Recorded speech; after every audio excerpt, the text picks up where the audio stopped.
daughter's gone. A note was left in your daughter's house? Does it say who's your name? I don't know. What's your name? Are you Ramsey and Barbara?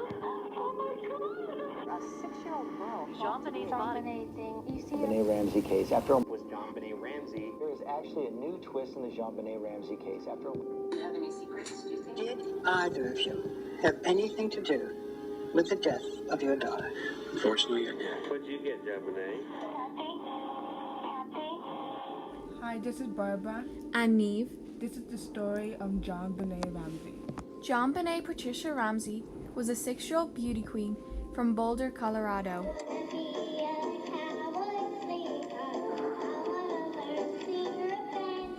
There was 4 people in Jonbenet's family: John Ramsey, Patsy Ramsey, and her older brother, Burke Ramsey. Patsy Ramsey was John's second wife. John had 3 children from a previous marriage, one of which died from a car accident. Her name was Beth. Patsy was 14 years younger than him.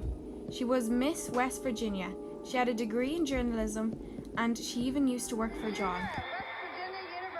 Jonbenet was found murdered on December 26, 1996. Hello, I'm Patsy Ramsey. Daddy's not here, but this is Jonbenet. She's 4, Burke is 7, and we'd like to welcome you to our home and wish you a very Merry Christmas. The year of 1996, Macarena was a hit song, Oprah had started a book club, and Bill Clinton was elected the President of America. The next morning, Jonbenet was nowhere to be found. She was first reported missing by her mother, Patsy Ramsey, at 5:52 a.m.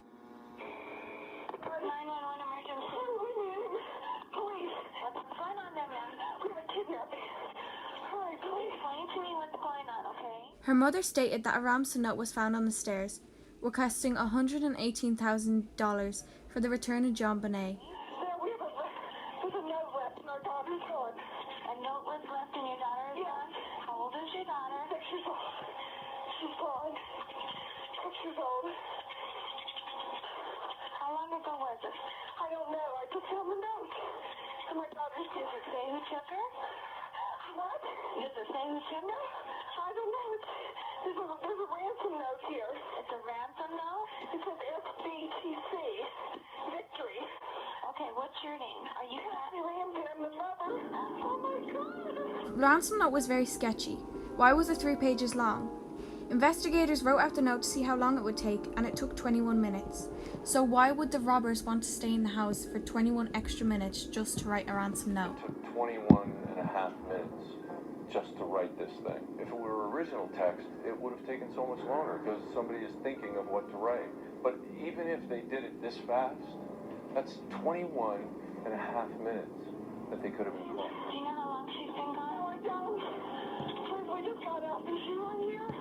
Oh my God, please. Okay, well, is somebody? I am, honey. Please. Take a deep breath. Please, okay. Hurry. Patsy. What's even more suspicious is that the page that was used to be written on was found in Patsy Ramsey's drawer. Detectives suggest that whoever wrote the letter was a woman, based on the handwriting. Another suspicious thing about the letter is that it requested $118,000. That was the same amount of money John would make from his job. Patsy called everyone in the neighborhood to see what had happened. The police came and should have told everyone not to leave the house because they were touching the letter and reading it. This was a bad move on behalf of the detectives, because they should not have let people touch the letter, because now their DNA is all over it. Detective White arrived at the scene and told the family to look at the house from top to bottom, but John went straight to the basement and found Jonbenet. I was just going through methodically every square inch of that basement, and I opened the door and there's Jonbenet. Did you know she was dead? No, not at that point. I mean, I had this rush of, thank God I found her. Jonbenet appeared to be beaten and strangled to death. She was found with her hands tied together and a cord wrapped around her neck. And her hands were tied over her head. She had tape on her mouth. I immediately took the tape off. Her eyes were closed. The cord that was wrapped around her neck had a bit of a broken paintbrush tied at the bottom of it. This is from a paintbrush from Patsy Ramsey's paint collection. When her father found her in the basement, he decided to take her upstairs and place her under the Christmas tree. Yes. I took her upstairs and laid her on the floor. I remember walking in and seeing her lying there in front of the Christmas tree. And I looked at John and I knelt down over her and just laid my body on her body and my cheek against her cheek. This was another bad move on behalf of the detectives. They should not have let John tamper with the evidence or touch anything from the crime scene. He should not have been allowed to search that house by himself. He could have tampered with evidence without even knowing that it was evidence. That's a critical mistake. At 1:40 p.m., John called his pilot to get him away from the area. He called to go to Atlanta. As soon as the news got out to the public, Jonbenet was on every magazine, and every magazine that she was on would sell millions of copies. This made a lot of money for the magazine companies. Jonbenet's parents decided not to give interviews, but they agreed to give them hair, handwriting, and blood. Everyone was a suspect, but there was no real evidence of a break-in. After Jonbenet's body was found, she was buried in Atlanta next to John's daughter Beth, who died in a car accident. On January 1st, 1997, the Ramseys make their first public statement since Jonbenet's death in a CNN interview. To those of you who may want to ask, let me address very directly, I did not kill my daughter, Jonbenet. I'm appalled that anyone would think that John or I would be involved in such a hideous, heinous crime. I did not kill Jonbenet. I did not have anything to do with it. I love that child. The Ramseys claim Burke was asleep during the 911 call, but people believe they can hear Burke say, "What did you find?" and hear John say, "We're not talking to you." Doctors discovered that Jonbenet was already dead by the time she was tied up. The autopsy report shows that Jonbenet died from being struck by a large, heavy object. It is believed the object that struck Jonbenet was a metal torch, which was found on the Ramseys' kitchen table. The flashlight was found in the kitchen. The flashlight fits to perfection. On Jonbenet's body, there were 2 marks on her body. It was believed to be a stun gun, but discovery said that a stun gun cannot leave a mark like that. More investigation was carried out, and the markings matched the same of a toy train track. You know who had a train track? Burke. So if we think that Jonbenet took the blow to the head, she's on the floor, she doesn't seem to be breathing or she's not conscious, then somebody using a piece of train track. Trying to see if they can get a response or awaken Jonbenet. Is this something an adult would use to try to get a response from an unconscious girl? An adult would have been calling 911 for an ambulance. Right. Last year, they found a DNA of an unknown man, but it wasn't John or Burke. Shortly after, Burke was interviewed by a child psychologist talking about the night Jonbenet disappeared. So things changed at your house a lot? A lot, yeah. Yeah, what's changed? Well, the police have it blocked off and stuff. Well, what about for you and your parents? Okay. My parents are sometimes crying. I'm basically just going on with my life. Do you know what happened? I know what happened. You mean when she got killed? How do you think that happened?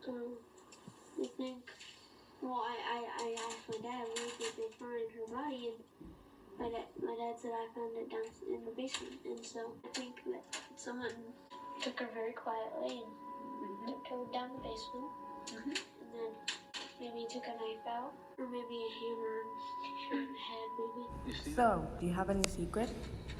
I probably do, but I don't really remember them. And if I did remember any, I don't think I'd tell you. The break-in was really suspicious because one of the windows was already open and had a crack in it.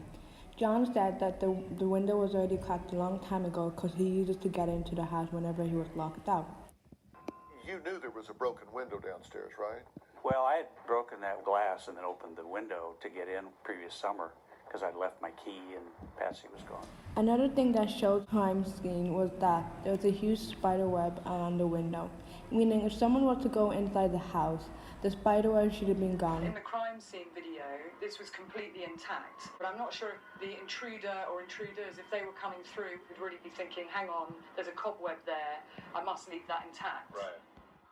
And we know that the spiderweb has been there for a long time because it had a lot of dust in it. Autopsy report shows traces of pineapple in Jonbenet's small intestine. There was also a bowl of cut-up pineapple left on the Ramsey's table on the night of the crime scene. What about Christmas Eve? When you were going up there, did you guys have a snack before you went to bed that night? I forget. What was Jonbenet's favorite snack? Would she ever like a particular thing to eat during the day, for a snack? Whatever Mom had laid out, she always had laid out a snack for after school. Like leftover pizza, pineapple. Is that probably the most favorite? Apples or pineapple, probably. The thing about the pineapple found in Jonbenet's small intestine, it may lead to the story of the whole murder. So apparently when John brought Jonbenet up to bed, she later came down when she saw Burke eating some chopped up pineapple. We know that Burke was touching this pineapple because his and Patsy's DNA were on the bowl and cup. We know that Burke might have got irritated by Jonbenet taking all of the pineapple pieces because we know that he was jealous of her. Burke had switched from him to Jonbenet. We know that Burke had a violent past because the photographer of the family, she saw that Jonbenet had a black eye and she asked Patsy what happened. She said that Burke hit her with a golf club. Burke had a bad temper. It's like he had a chip on his shoulder. He had hit Jonbenet. They were playing in the yard and apparently he hit her with a golf club. I asked Patsy at the time when I was photographing them what the scar was. She said that the kids were playing and Burke lost his temper and hit her with a golf club. So with all his anger, he must have took the torch and whacked it at his sister's head, leaving her dead. To double check if Jonbenet was still alive, Burke must have got a piece of track from his train track and poker. That's where the two marks that look like a taser gun are. We think that Jonbenet took the blow to the head. She's on the floor. She doesn't seem to be breathing or she's not conscious. Then somebody using a piece of train track. Trying to see if they can get a response or awaken Jonbenet. Is this something an adult would use to try to get a response from an unconscious girl? An adult would have been calling 911 for an ambulance. Right. Who do you think who did it? I think that Burke did it when he got angry that Jonbenet ate his pineapple, and then he killed her, but then the mother and father couldn't let Burke go to jail. So they decided to cover her with a blanket, tie her up, and then pretend to find her in the basement. And then Patsy wrote the ransom letter, and obviously there couldn't have been any sign of intruder from all the evidence that we have. So I think Burke did it, and then the parents covered it up. Burke couldn't be arrested because he was only 9-year-old. At that time, it was only 10-year-olds that could be arrested, and there was not enough proof. Colorado's minimum age for prosecution is 10 years old. Many people still believe that Burke did it, following an interview that he did with Dr. Phil on the 20th anniversary of Jonbenet going missing. I remember the casket was small and her eyes were closed. I think one of her eyes is a little bit droopy or something, and I thought that was weird. How did you feel seeing her? A lot of sadness. I don't think I really fully grasped, after this, I won't see her again. Burke Ramsey, now 29, breaking a 20-year silence, coming out of the shadows to speak publicly for the first time about his sister Jonbenet's murder in an interview with Dr. Phil. The next thing I remember, my dad came and told me Jonbenet is in heaven now, and he started crying. Then I started crying. In 2006, Patsy died of ovarian cancer, and John has a new wife. Till today, the murder has not been solved yet. To this day, no one has been charged with the murder of Jonbenet, but people still want answers. I'm Barbara. And this is Niamh. Thank you for listening to the murder of Jonbenet Ramsey. Bye-bye.